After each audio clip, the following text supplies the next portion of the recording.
Contexto de Empresas Familiares. Así es, vamos ya al contexto de empresas familiares. Está con nosotros Fernando Todd. Nos da muchísimo gusto, como siempre, recibirte, Fernando, que estés aquí y que podamos hablar de este tema que ha resultado de mucho interés para mucha gente. Empresas familiares, pues prácticamente un porcentaje muy alto de las pequeñas, medianas, pero también las grandes empresas, ¿no? Constituidas en torno a las familias. Y bueno, por eso es que nos da siempre mucho gusto que estés aquí, porque luego vienes y tocas temas muy particulares como el del día de hoy, que está muy vinculado a las festividades o por lo menos a las conmemoraciones que estamos teniendo estos días. Hoy es el día de ¿cómo se llama? De Todos los Santos, y mañana es Día de los Fieles Difuntos. Exactamente. Buenos días, pues sí, y tratando obviamente de tomar el contexto de la efeméride, es que le solicité a mi amigo y colega Fernando García Sáez, un notario de Mazatlán, que nos acompañara hoy en el estudio vía telefónica. Les voy a dar un poquito acerca de quién es Fernando. Fernando estudió Derecho en el ITAM y doctorado por la Universidad Autónoma de México. Fue abogado asociado a la firma Baum, Webster y Sierra. Además, fue administrador local jurídico en el Servicio de Administración Tributaria, director general adjunto de Estudios Jurídicos de la Presidencia de la República. Es notario público desde el 2015.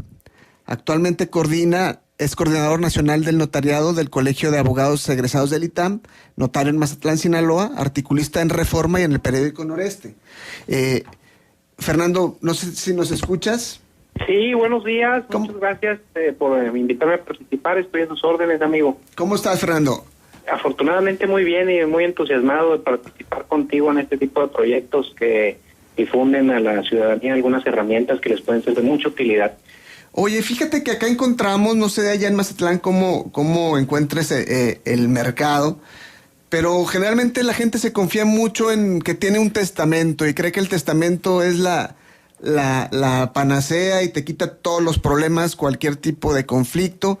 Y esto no es necesariamente así, ¿no? Hay otras figuras que dependiendo el tipo de cliente hay que analizarlo y que les pueden ser más útiles y ayudar a tener menos conflictos.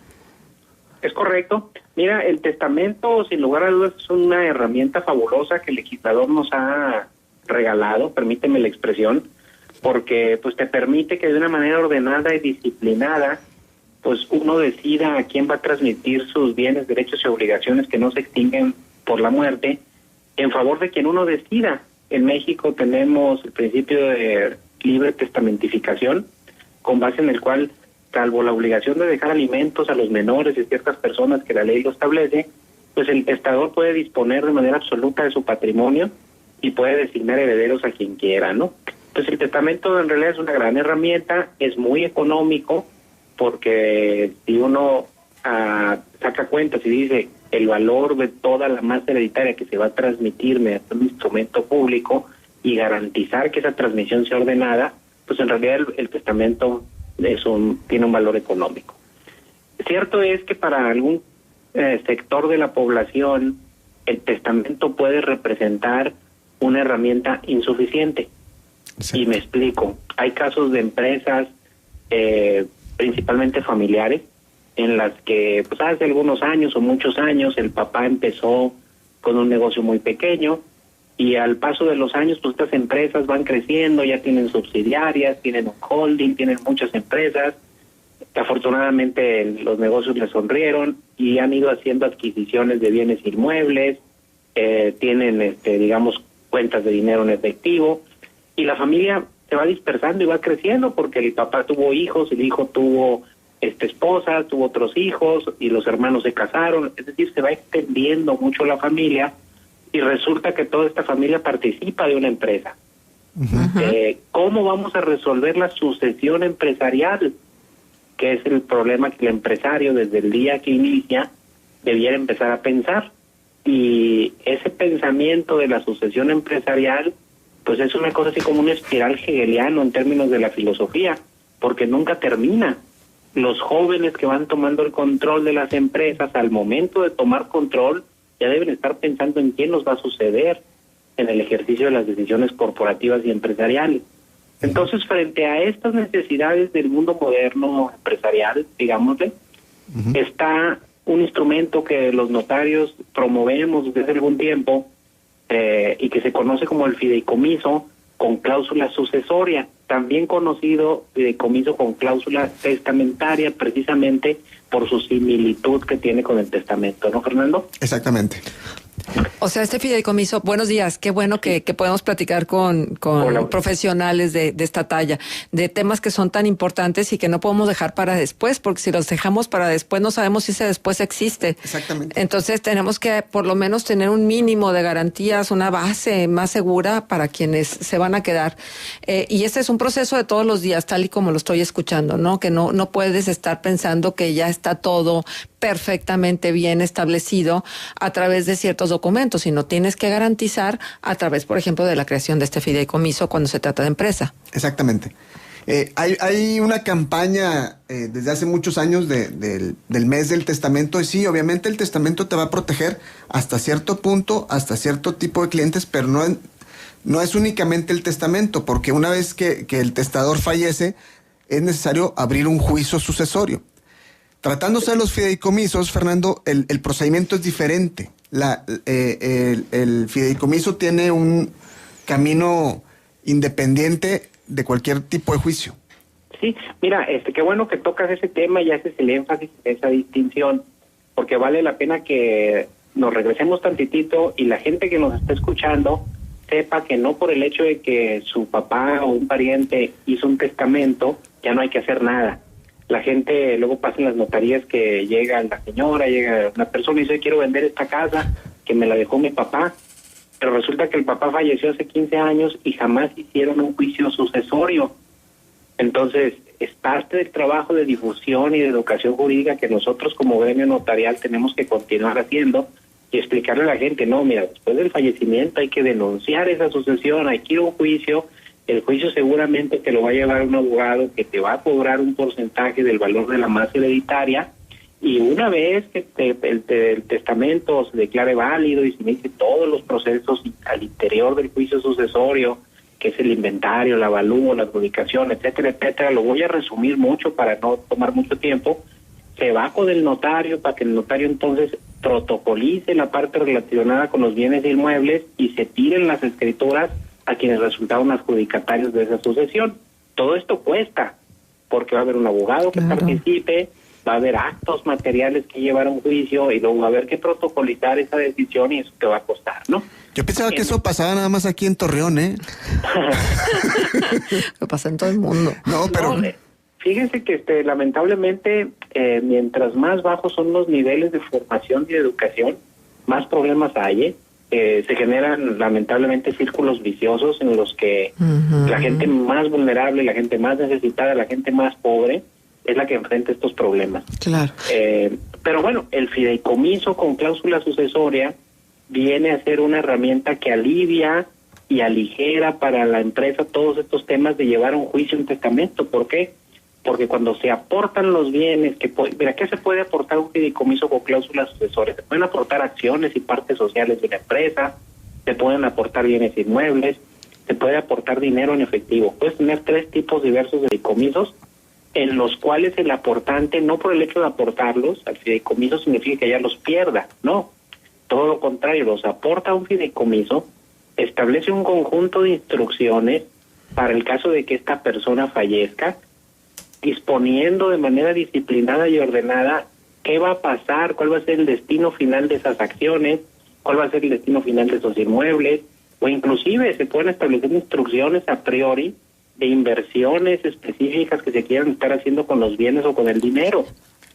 Aquí los aliados nuestros, pues la verdad son los fiduciarios de los bancos, que es gente muy talentosa, muy preparada, que puede auxiliar mucho a las familias respecto a inversiones específicas que se pueden estar haciendo, por el caso de que haya, por ejemplo, bienes, que haya menores que no estén en edad de poder tomar decisiones.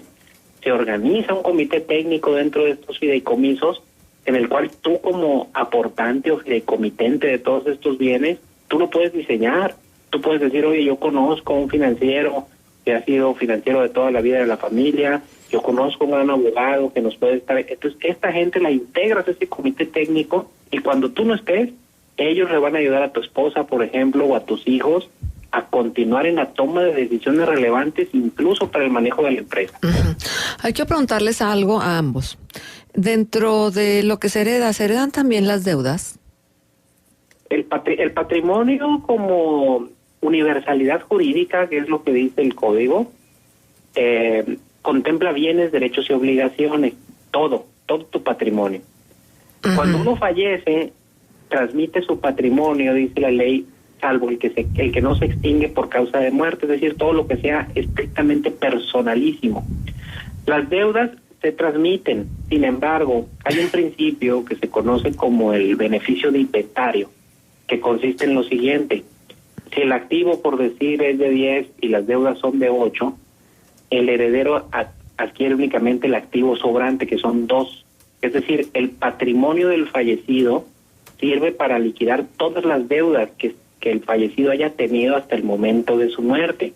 Por eso, en el procedimiento sucesorio hay una pieza o una parte del proceso en el cual el albacea va a listar y decir, yo sé que el señor debía, por ejemplo, los gastos mortuorios o tenía contratos pendientes de cumplir, etcétera, etcétera. Todo eso, durante el proceso sucesorio, se va a compensar y se va a empezar a liquidar. Si las deudas fueran mayores que el activo, pues evidentemente los herederos ahí sí no tendrían un activo sobre el que adjudicar. No sé si Fernando, mi colega, tenga algo adicional que aclarar. Fernando, pero la ignorancia no te exime de responsabilidad. Es decir, si tú no sabías que, por ejemplo, dentro de los contratos establecidos previos a la muerte de quien está haciendo el testamento, adquirió ciertas responsabilidades, de todos modos los herederos tendrán que asumir que sí existe esa responsabilidad, sobre todo cuando hay un contrato de por medio, ¿no? Claro, y eso claro. Esos procedimientos dentro del juicio sucesorio, hay una pieza donde se reconocen las deudas de la sucesión y los acreedores que tengan derechos se acercarán ante el juzgado y harán valer los derechos que crean que tengan contra el autor de la sucesión. Y dirán, oye, fíjate que hace X tiempo el señor me firmó un pagaré, fíjate que a mí me vendió y no había concurrido ante notario público a otorgar la escritura traslativa de dominio de una casa, de un terreno. Ese es el momento oportuno para que todos los que tengan un derecho contra la masa o contra el autor de la sucesión vayan al juicio. Bien. Oye, Fer, y hay otra característica que a mí me gusta mucho de los fideicomisos, que es la secrecía y Es correcto. Y la seguridad que les da a los empresarios, en este caso, de aportar los bienes a un fideicomiso, y eso los blinda, incluso en registro público, tratándose de bienes inmuebles, porque si tú vas a registro público y buscas quién es dueño de qué inmueble, no te va a aparecer, te va a aparecer únicamente el registro del nombre y el número de fideicomiso, y el fideicomiso está sujeto a un secreto fiduciario que va todavía más allá del bancario. Es correcto, mira, ese es otro gran punto, gran tema.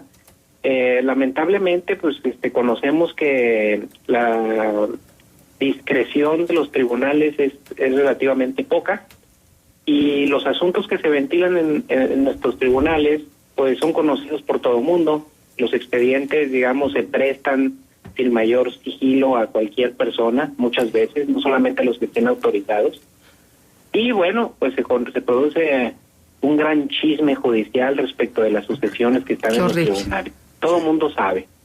El fideicomiso, pues además de ser una herramienta de mucha ordenación y disciplina, pues te da ese otro gran beneficio, que es que las familias no se andan exponiendo a la difusión pública de asuntos que son netamente empresariales y familiares de ellos.